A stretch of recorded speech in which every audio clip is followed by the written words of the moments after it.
تو آئیے سنتے ہیں آج کی ویڈیو میں کراچی کے مشہور پیالہ ہوٹل کے مالک کے ہوشربا انکشافات اور پراسرار واقعات جو اب بھی وقوع پذیر ہوتے ہیں، بس لوگ اس کا ذکر نہیں کرتے۔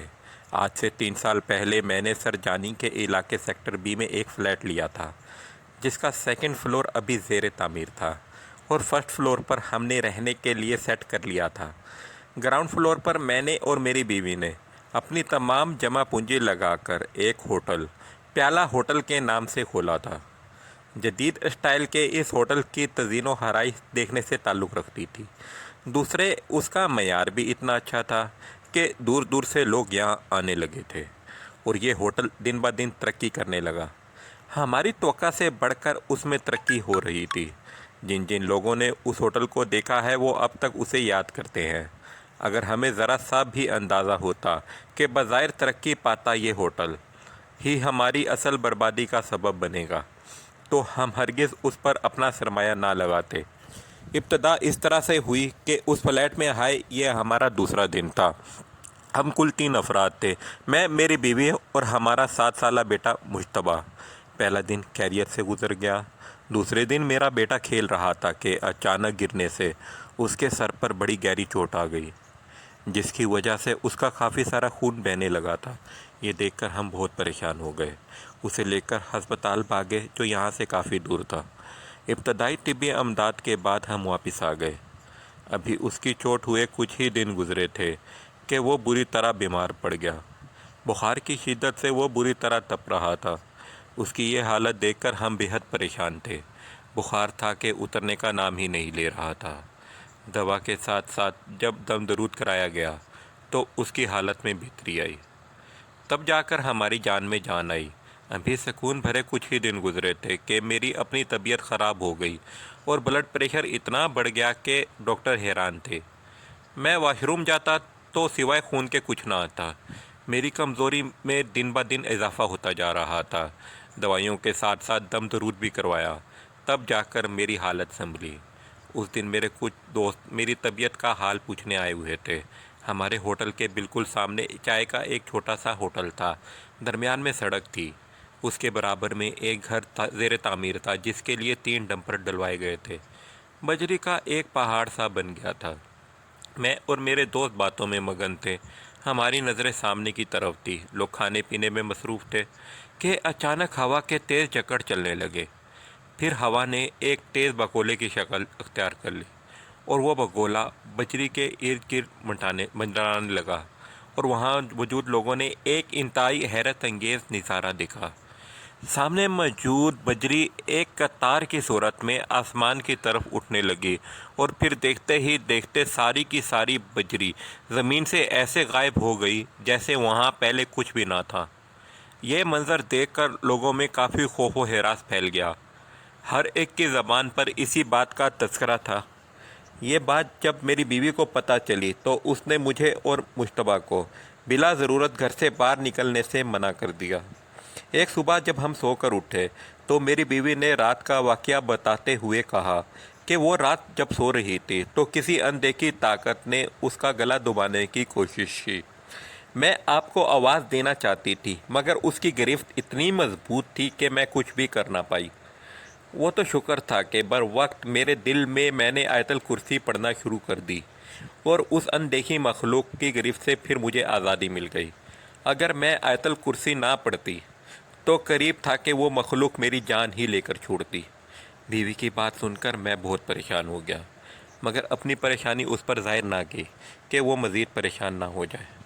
دن بہ دن ترقی کرتے اس ہوٹل میں مصروفیت کے باعث ہمیں کچھ سوچنے کی بھی فرصت نہ تھی۔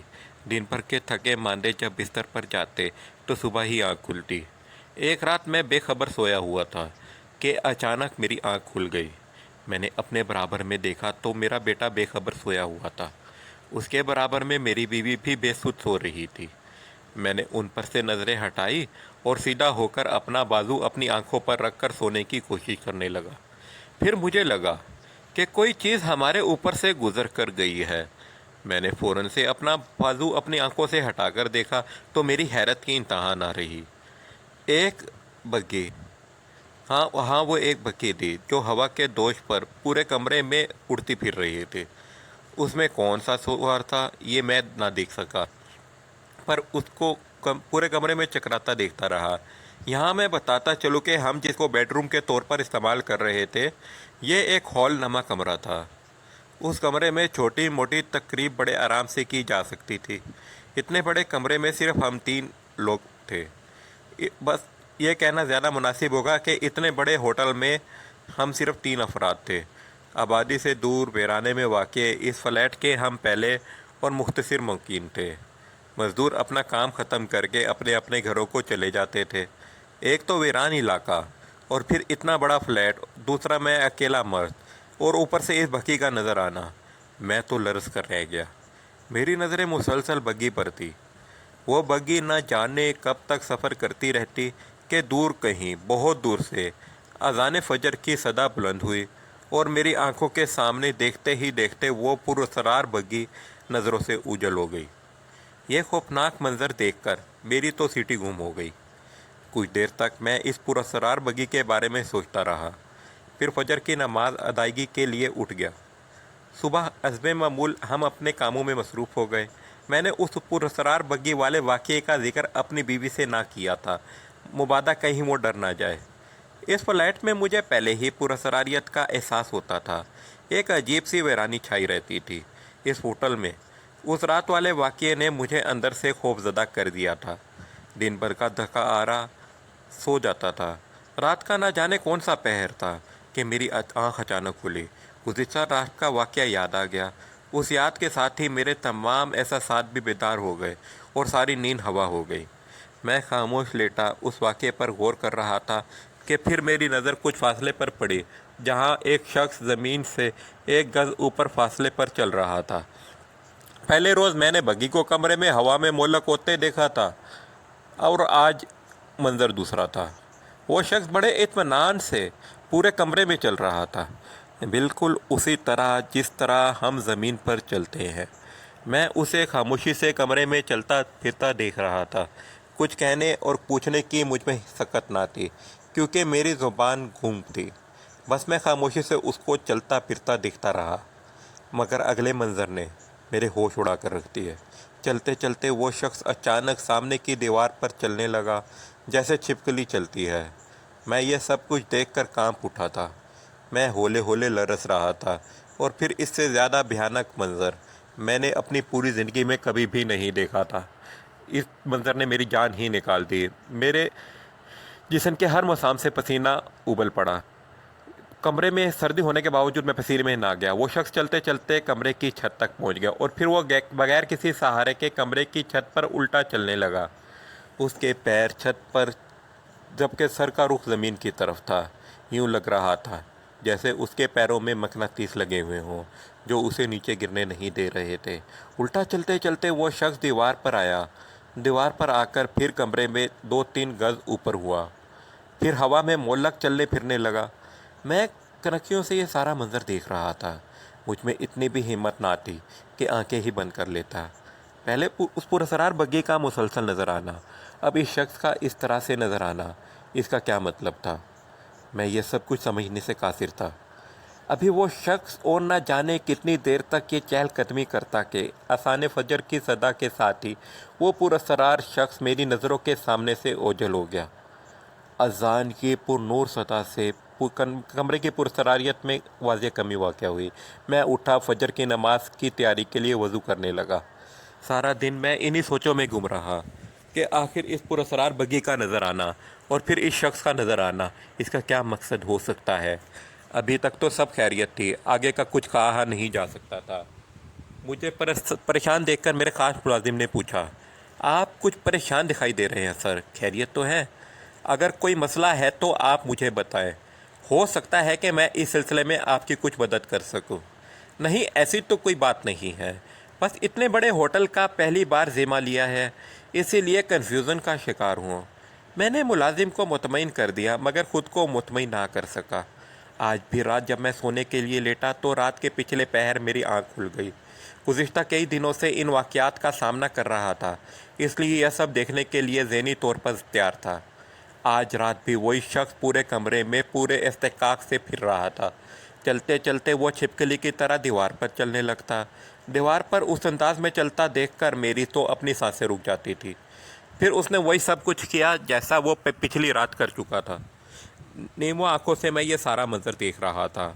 मुझे डर था कि अगर मेरी बीवी या बेटा ये दहशतनाक मंजर देख लें तो ना जाने क्या हो जाए। मैं दिल ही दिल में दुआ कर रहा था कि ऐसा कुछ रहा हो। रोज़ाना ये वाक़यात मेरी नज़रों के सामने वक़्फ़ पज़ीर हो रहे थे।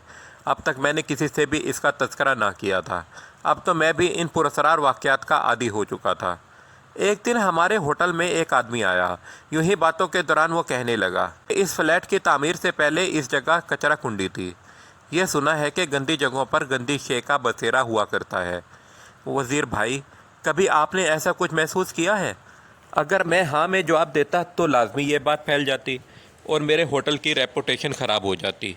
मैंने एक लम्हे में फ़ैसला कर लिया और उससे कहा, नहीं, मैंने तो ऐसा कुछ भी नहीं देखा और ना मैंने कुछ ऐसा महसूस किया है। मैंने मजबूरन झूठ बोला, क्योंकि अगर ये बात मेरी बीवी को पता चल जाती तो वो एक मिनट भी यहाँ ना रुकती।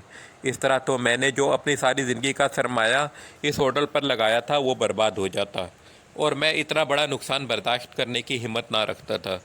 अचानक कोरोना वायरस फैलने की खबरें आम होने लगी और दिन ब दिन उसकी शरह में इजाफा होने लगा, तो हुकूमत की तरफ से लॉकडाउन का ऐलान कर दिया गया और ये लॉकडाउन ही हमारी तबाही और बर्बादी की वजह बना।